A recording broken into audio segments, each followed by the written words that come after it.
Welcome back to the channel. आज हम start करने वाले हैं एक नया topic, law and order administration. अगर अभी तक आपने चैनल को सब्सक्राइब नहीं किया है, प्लीज़ सब्सक्राइब द चैनल। देखिए, बहुत सारी अमेजिंग वीडियोस हैं जो आपकी प्रिपरेशन में काफ़ी हेल्प कर सकती हैं।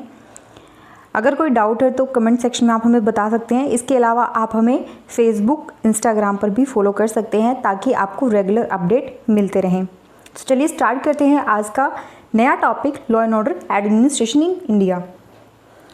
सबसे पहले समझिए कि ब्रिटिशर्स की क्या लेगेसी रही on our law and order administration. हमारा जो प्रेजेंट डे सिस्टम है, ख़ास करके लॉ एंड ऑर्डर का जो जितना भी एडमिनिस्ट्रेशन है, वो मोस्टली ब्रिटिशर्स द्वारा डिज़ाइन किया गया, जो आज भी हम फॉलो करते हैं। स्टार्ट करते हैं ब्रिटिशर्स की लेगेसी को समझना कि किस तरीके से डेवलपमेंट सारी जो है वो होती है। First of all, the first police commission वो 17 अगस्त 1960 को अपॉइंट किया जाता है, 17 अगस्त 1860। एंड इस कमीशन ने काफ़ी डिटेल्ड वे में गाइडलाइन दी थी for the desired system of police in India. What kind of system you need to develop, ये फर्स्ट पुलिस कमीशन ने ही बताया था ब्रिटिशर्स को। And defined the police as a governmental department to maintain order, enforce the law and prevent the and detect the crime. उन्होंने कहा police मतलब एक ऐसा गवर्नमेंट का डिपार्टमेंट जो ऑर्डर को मेंटेन करता है, लॉ को इन्फोर्स करता है, साथ ही साथ क्राइम को प्रिवेंट और डिटेक्ट भी करता है। सिर्फ प्रिवेंट करना ही नहीं, क्राइम को डिटेक्ट करना भी पुलिस का काम है।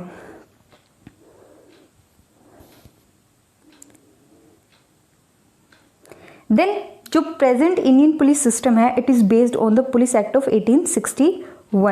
Under this act the police was made subordinate to the executive government. Present day जो हमारा सिस्टम है वो सारा का सारा पुलिस एक्ट ऑफ 1861 पे बेस्ड है। ये भी हम डिटेल में डिस्कस करेंगे कि आखिरकार ये एक्ट है क्या और किस तरीके का सिस्टम जो है वो प्रेजेंट डे चल रहा है। Later, several changes were brought about in the structure as well in the functioning of the police system in the country. No doubt, काफ़ी 1861 और 2020 काफ़ी ज़्यादा चेंजेस आ चुके हैं स्ट्रक्चर में भी और फंक्शंस में भी, बट द बेसिक जो स्ट्रक्चर है वो अभी भी हमारे पुलिस एक्ट ऑफ 1861 से ही इंस्पायर्ड है। And it continues to dominate over the police system in India. इसीलिए रिफॉर्म के दौरान आप ये चीज़ लिख सकते हो, पुलिस रिफॉर्म के दौरान, कि अभी भी हम एक इतना पुराना एक्ट को लेकर के चल रहे हैं, अभी इसको चेंज करने की ज़रूरत है। ठीक है, चेंज करने का मतलब ये नहीं होता कि इसकी बातों को आप बिल्कुल ख़त्म कर दो, बट जो चेंजिंग एनवायरनमेंट है, जो सोसाइटी अब क्या चाहती है, उसके अकॉर्डिंग पुलिस सिस्टम को चेंज करना पड़ेगा, अदरवाइज जो है वो इनफेक्टिव हो जाएगा। पब्लिक एडमिनिस्ट्रेशन का भी यही मकसद होता है कि अगर आप आसपास जो चेंजेस आ रहे हैं सोसाइटी की नीड्स के हिसाब से अगर आप चेंज हो रहे हो, दैट्स गुड, अदरवाइज क्या है वो इनफेक्टिव या आप जो है वो इनएफिशिएंट होते जाओगे। ठीक है, तो पुलिस एक ऐसा डिपार्टमेंट है जिसको बहुत ज़्यादा इफेक्टिव नहीं माना जाता या बहुत ज़्यादा एफिशिएंट नहीं माना जाता, इसलिए अब उसमें रिफॉर्म करने की ज़रूरत है। और किस तरीके से रिफॉर्म, बेसिक जो रिफॉर्म आप कर सकते हो, सबसे पहले आपको लॉ जो कानून है उसको बदलने की ज़रूरत है। ठीक है, तो सबसे पहले चेंज लेके आइए पुलिस एक्ट ऑफ 1861 में और नया एक्ट बनाइए according to the needs of the society. Then IPC and CrPC आप सबने सुना होगा, Indian penal code and criminal procedure codes 1861। And फिर आता है Indian evidence act, they were compiled and enacted for effective law and order. ठीक है, Indian penal code है, क्रिमिनल प्रोसीजर कोड है, इंडियन एविडेंस एक्ट है, ये सारे एक्ट क्यों बनाए गए, ताकि लॉ एंड ऑर्डर को मेंटेन किया जा सके। And much before the independence, superior police officers belonging to the imperial police, ठीक है, ये ध्यान रखिएगा, इंपीरियल पुलिस बोला जाता था इसको। जो सुपीरियर पुलिस ऑफिसर्स होते थे, जिनको प्रेजेंट हम आईपीएस बोलते हैं, राइट, तो वो सुपीरियर पुलिस ऑफिसर्स आईपी, जिसको अब आईपीएस बोलते हैं, जो सुपीरियर पुलिस ऑफिसर्स होते थे, उनको कौन अपॉइंट करता था, उनको अपॉइंट करता था secretary of state on basis of competitive examination. ठीक है, एंड जो पहली the first open civil service examination for the services were held in England in June 1893। ध्यान रखिएगा, civil service examination for the police, ठीक है, इंपीरियल पुलिस, वो कब हुई थी, जून 1893 के अंदर। And top 10 candidate were appointed as the probationers on the Indian या इंपीरियल पुलिस। क्लियर है यहाँ तक, I hope. But it is not possible to pinpoint a date on which it could positively be claimed that Indian police came into being.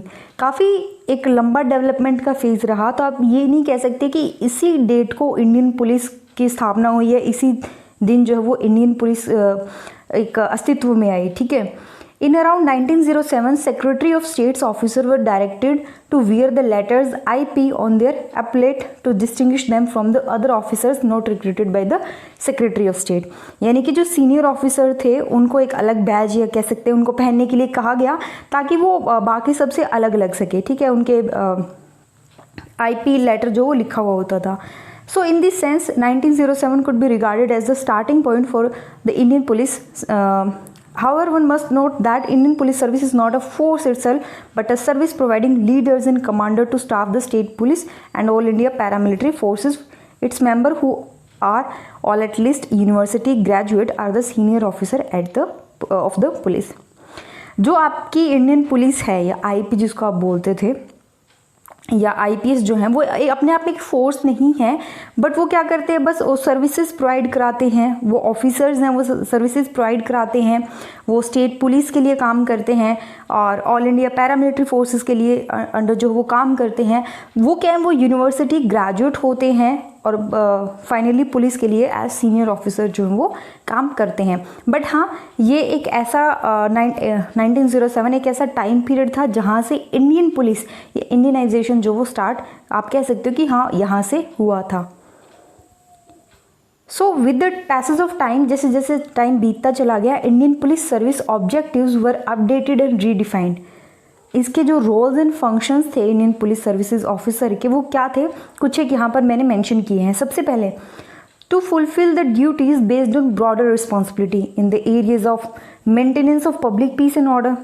एक IPS officer या एक police officer की क्या क्या duties होती है? सबसे पहले maintain the public peace and order, then crime preventions, investigation के अलावा detection, collection of intelligence, VIP security, counter terrorism, border policing, railway policing, tackling the smuggling, drug trafficking, economic offences, corruption in public life, disaster management, enforcement of socio-economic legislation, biodiversity and protection of environmental laws, etc. ठीक है, these are broader responsibilities. Other than that, leading and commanding the Indian intelligence agencies like RAW, IB, CBI, CID, Indian federal law enforcement agencies, civil and armed police force in all over and the union territories as well. Then leading and commanding the paramilitary forces of India, Indian intelligence agencies and now also the paramilitary forces, जिसमें आता है आपका central police organisation, central paramilitary forces. Paramilitary forces में क्या आता है, BSF आती है, सेंट्रल रिजर्व पुलिस फोर्स आती है, Indo Tibetan border police force है, इसके अलावा नेशनल सिक्योरिटी गार्ड है, राष्ट्रीय राइफल्स है, central industrial security forces and etcetera. ठीक है, काफ़ी सारे हैं। इनको लीड करना, इनको कमांड देना, ये भी किसका काम होता है, पुलिस सर्विसेज या पुलिस जो हमने पढ़ा ऑफिसर्स का, इनका। देन जो हेड ऑफ द डिपार्टमेंट होता है, ठीक है, basically help in policy making, चाहे वो मिनिस्ट्रीज हो, चाहे वो डिपार्टमेंट हो, ठीक है, स्टेट गवर्नमेंट के लिए भी एंड पब्लिक सेक्टर अंडरटेकिंग के लिए भी। वो क्या करते हैं, बेसिकली लॉ एंड ऑर्डर से रिलेटेड जो पॉलिसीज बनाई जाएंगी उनमें ऑब्वियसली हेल्प करेंगे। Then to interact and coordinate closely with the member of all India service and central services also with the Indian armed forces. Coordination का काम करेंगे वो, जो ऑल इंडिया सर्विसेज है उनसे भी, जो सेंट्रल सर्विसेज है उनसे भी और इंडियन आर्म फोर्सेज पे, क्योंकि उन सब के साथ इनको जो है वो काम करना होता है। Last but not the least, to lead and command the force with courage, uprightness, dedication, a strong sense of services to the people. Okay, तो उनके जो एक वैल्यू जो उनको गाइड करती है काम करने के लिए, वो होती है टू हेल्प द पीपल, ठीक है, to serve the people in a better way. So they need to inculcate integrity of highest order, sensitivity to the aspiration of people in a fast changing and economic milieu, and respect for human rights, broader liberal perspective of law and justice and standard of professionalism। इन सब चीज़ों की जो है वो ज़रूरत है। इसको आप एक अप्रोच लेके चलिए कि हाँ, इंडियन पुलिस जो सर्विसेज है वो ऐसी होनी चाहिए। क्लियर? देन जो डिस्ट्रिक्ट कलेक्टर ऑफिसर हो, डिस्ट्रिक्ट कलेक्टर का जो ऑफिस होता है was form to be in charge of police and maintain law and order at the district level as he also function as a district magistrate. कुछ हम जब district collector के बारे में हमने पढ़ा था तब हमने देखा था कि उनकी जो ड्यूटी है वो लॉ एंड ऑर्डर को मेंटेन करने में भी होती है। ठीक है, सिर्फ ब्रिटिश लेगेसी को हमने देखा बेसिकली अभी तक। आगे हम बात करेंगे कि इंडियन पुलिस सर्विसेज कैसे काम करती हैं, क्या फंक्शन है, उसका बेसिक स्ट्रक्चर क्या है, उन सब चीज़ों के बारे में। तो अगर कोई भी डाउट है तो कमेंट सेक्शन में आप हमें बता सकते हैं। And don't forget to subscribe the channel as well as please follow us on Instagram, Facebook and obviously आप हमें मेल कर सकते हैं। ठीक है, आपको सारे जो कॉन्टैक्ट डिटेल है वो आपको डिस्क्रिप्शन बॉक्स में मिल जाएंगे। इसी के साथ ख़त्म करते हैं आज का लेक्चर। Thank you.